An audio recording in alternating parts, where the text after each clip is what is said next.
Break के बाद रुक करेंगे महाराष्ट्र बुलेटिन की ओर, जिसमें बात होगी अकोला की, जहां बालापुर विहिरी योजना में अनियमितताओं पर कार्यवाही के आदेश दिए गए। साथ ही बताएंगे कैसे डॉक्टर धर्मराव बाबा आत्राम ने एटापल्ली दौरे में अस्पताल, स्कूल और स्थानीय मुद्दों का निरीक्षण किया, और दिखाएंगे कैसे माहौर ग्रामीण अस्पताल में राष्ट्रीय आयुर्वेद दिवस पर स्वास्थ्य जागरूकता कार्यक्रम आयोजित किया गया।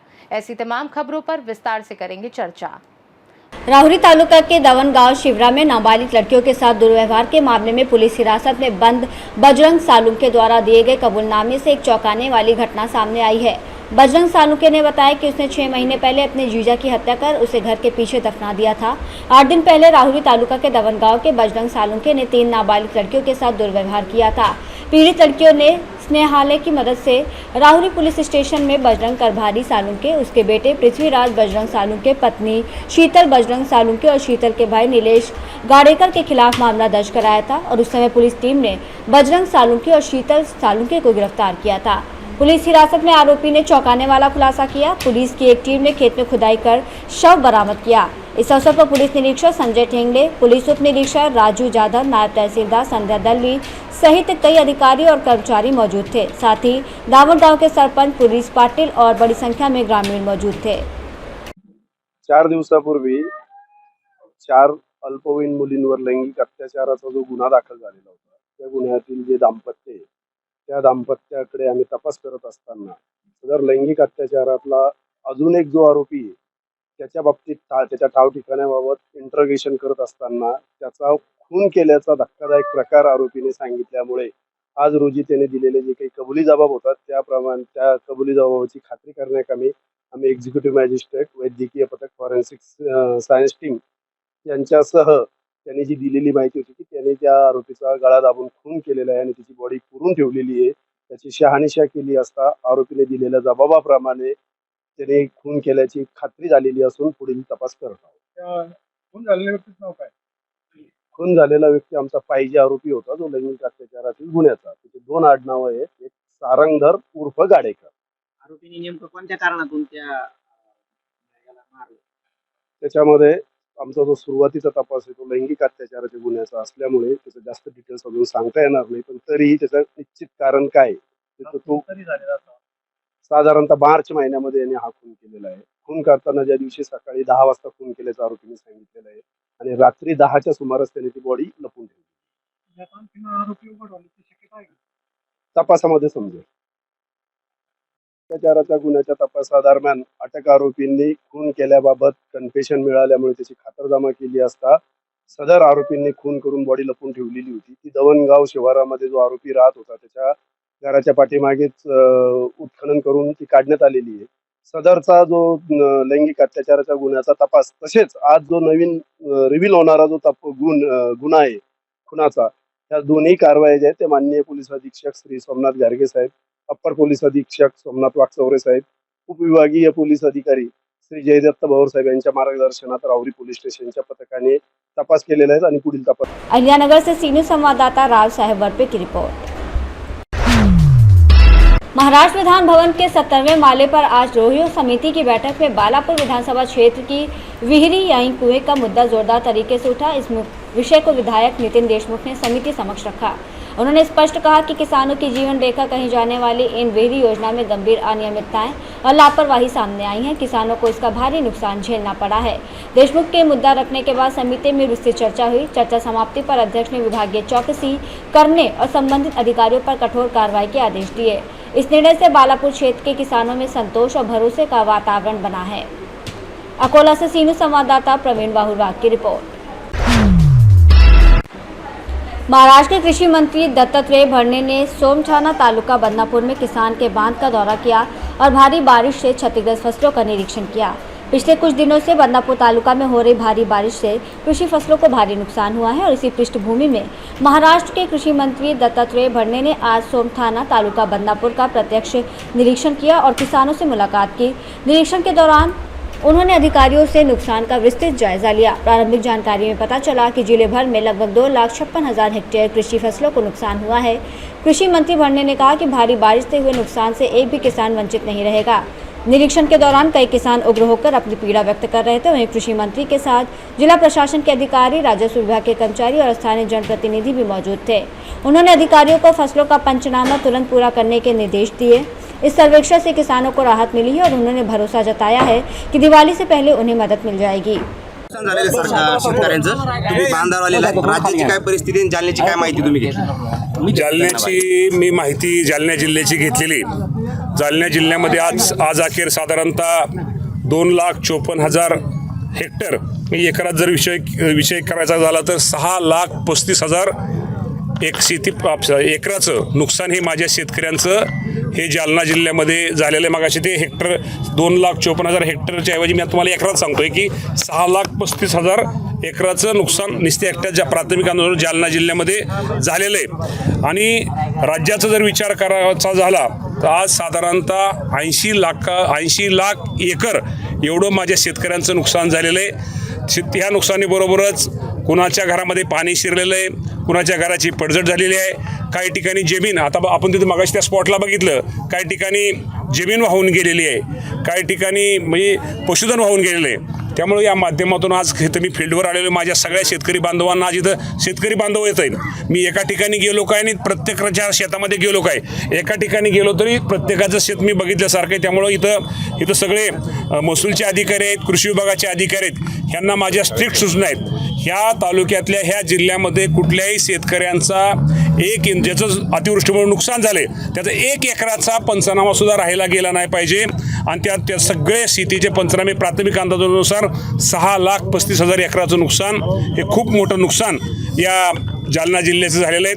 आणि हे जालना जिल्ह्यामध्येच आहे की इतर ठिकाणी मे, जून, जुलैमध्ये पाऊस पडला, जालना जिल्ह्यामध्ये पाऊस जो पडला तो ऑगस्ट, सप्टेंबरमध्ये जास्त पाऊस तिथं या तालुक्यामध्ये पडलेला आहे। त्यामुळं आपल्या पंचनाम्याचं काम, नुकसान भरपाईचं सुरू आहे, ते काम लवकरात लवकर येणाऱ्या 8-10 दिवसामध्ये ते कसं।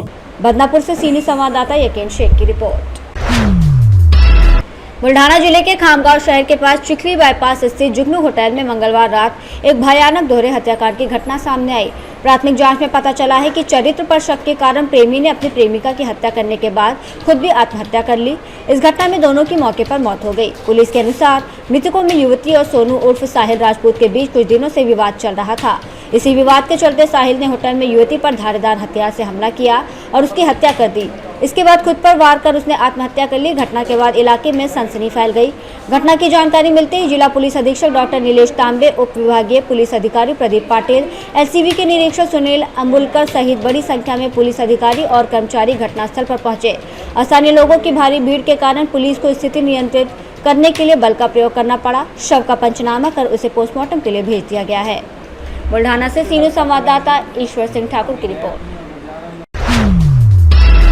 माजी मंत्री विद्यमान विधायक धर्मराव बाबा आत्राम ने आज एटापल्ली तालुका क्षेत्र का आकस्मिक दौरा कर विभिन्न स्थलों का निरीक्षण किया। उन्होंने सबसे पहले हेडरी स्थित लैडोस मेटल हॉस्पिटल का दौरा कर अस्पताल की समस्याओं की जानकारी ली। अस्पताल के विभिन्न विभागों का निरीक्षण करते हुए उन्होंने खुद ब्लड सैंपल देकर स्वास्थ्य जांच भी करवाई। इसके बाद डॉक्टर आत्राम ने लैडोस मेटल द्वारा संचालित कॉन्वेंट स्कूल का दौरा किया, छोटे बच्चों से संवाद साधा। वहीं पुरसलगोंडी के स्थानीय नागरिकों ने डॉक्टर आत्राम को बड़ी समस्या से अवगत कराया। नागरिकों ने बताया कि लैडोस मेटल कंपनी के ट्रकों से उड़ने वाली धूल घर, भोजन, पानी, कपड़े और धान की खेती को प्रभावित कर रही है। नागरिकों ने घरों के सामने ग्रीन नेट की सुविधा उपलब्ध कराने की मांग की। इस पर डॉक्टर आत्राम ने आश्वासन दिया कि वो कंपनी के एमडी से चर्चा कर समस्या का अस्थायी समाधान निकालेंगे। इसके अलावा भगवंतराव कला विज्ञान महाविद्यालय में आयोजित कार्यक्रम में लगभग 50 से 55 कार्यकर्ताओं का पक्ष प्रवेश कराया गया। इस दौरे में तनुश्री ताई आत्राम गोंडवाना विद्यापीठ की सीनियर सदस्य भी मौजूद थी। मूर्ति बगाले इदी जबागी नमाकेर तोर को इंजी बोनल होते और मोटर टन टड़कुए हो उन मुड़ीले किले माके हो इकेड टोल तकी आज बात सुबह बताइए नाली ले इदुड़ा दूरो पूरा मा डंडिंग इधर कसूल मंता डंडिंग इतक सत्ते ना साता वंजी हां वंजी पॉइस माड नीरत मग पोलीस क्यांप इबुड़ा माव इधर माता नुस्कानी इदिना माग दूड़ बरपाये और बाताये और गैकमन पूरा 3 ವರ್ಷಂಗ ಅಸ್ತಮತ್ತಿ ಮಾವ ಬತೈಕೆ ಬರು ಮಾಡ್ ಮಾವ ಬಿಲಾ ಪೇಕೋರ್ ಬದ್ರಮ್ಮ ಜೋರ್ ಮದನು लाल दुराचा किल्ला माटी आजचा दौरा म्हणजे वेळेवर झालेला हा आमचा दौरा होता आणि त्या माईन क्षेत्रामध्ये जाऊन काय काय काम सुरू आहे, किती लोक आमचे लागलेले आहेत, किती मुलं लागले, किती मुली लागले, हे सगळं माहिती घेण्याकरता मी आज गेलो होतो आणि त्या सर्व काम बघितलं. हॉस्पिटलमध्ये जाऊन बघितलं हॉस्पिटलमध्ये काय सुरू आहे. माझं सुद्धा ब्लड घेतलं त्यांनी ट्रायल म्हणून. आता पण रिपोर्ट आला आणि रिपोर्ट येईल आता माझ्या. आणि दुसरं म्हणजे BHQ जे काम सुरू आहे, जे 940 हेक्टर जमीन दिलेलं आहे, त्याच्यामध्ये काय काय ते काम करायचं आहे त्याच्याबद्दल सगळं आम्ही माहिती घेतलं. आणि त्याच्यानंतर माइन्सवर जाऊन त्या जे महिला 20 ते 25 महिला जे काही महिला गारमेंटमध्ये काम करत होती, त्या महिलांना पगार कमी होता, परंतु त्याने सगळं एक प्रकारचा त्यांचा इच्छा होता की आम्ही पगार जास्त भेटला पाहिजे आणि कामही व्यवस्थित चांगलं काम करायचं होतं. तर ते LNB ट्रेनिंग त्यांनी घेतलं. वेगवेगळ्या क्षेत्रामध्ये जाऊन कंपनीने पाठवलं, त्यांना ट्रेनिंग दिलं, त्यांना लायसन्स झालेलं आहे. आणि काही लोक आज LNBचा 4 व्हील ड्राईव्ह व्हेकल ते चालवून राहिले. आणि त्याचप्रमाणे काही हेवी HMVचा सुद्धा त्यांनी मोठे 40-40 टनचे गाड्या चालवत आहेत. एक प्रकारचा गर्वाचा गोष्ट आहे. आणि हे सगळं बोलल्यानंतर त्यांना मी विचारलो की याच्या अगोदर तुम्ही घरी असताना तुम्ही काय काम करत होते, तुम्हाला पैसे कुठून येत होते. तर हे सगळं विचारल्यानंतर त्यांनी सांगितलं की आमच्याकडे फक्त एकच काम होतं की तेंदूपत्ता आला, 15 दिवस आम्ही काम करायचे आणि एका घराच्या मागे आम्हाला 10 ते 15 हजार रुपये वर्षाकाठी भेटायचं 15 दिवसामध्ये. त्याच्यानंतर बाकीचं काम शेती केलं तर शेतीमध्ये उत्पन्न आम्हाला 20 ते 10 हजार रुपये मिळत होतं. परंतु आज गढ़चिरौली से सी न्यूज संवाददाता संजय की रिपोर्ट। खबर नांदेड़ से है, जहां जिला शल्य चिकित्सक डॉक्टर संजय पेरके के निर्देशानुसार और वैद्यकीय अधीक्षक डॉक्टर किरण कुमार वाघमारे के मार्गदर्शन में आज ग्रामीण अस्पताल माहौर के आयुष विभाग अंतर्गत राष्ट्रीय आयुर्वेद दिवस मनाया गया। इस अवसर पर वैद्यकीय अधीक्षक डॉक्टर किरण कुमार वाघमारे और डॉक्टर अभिजीत अबेकर ने आयुर्वेद के बारे में विस्तृत जानकारी दी।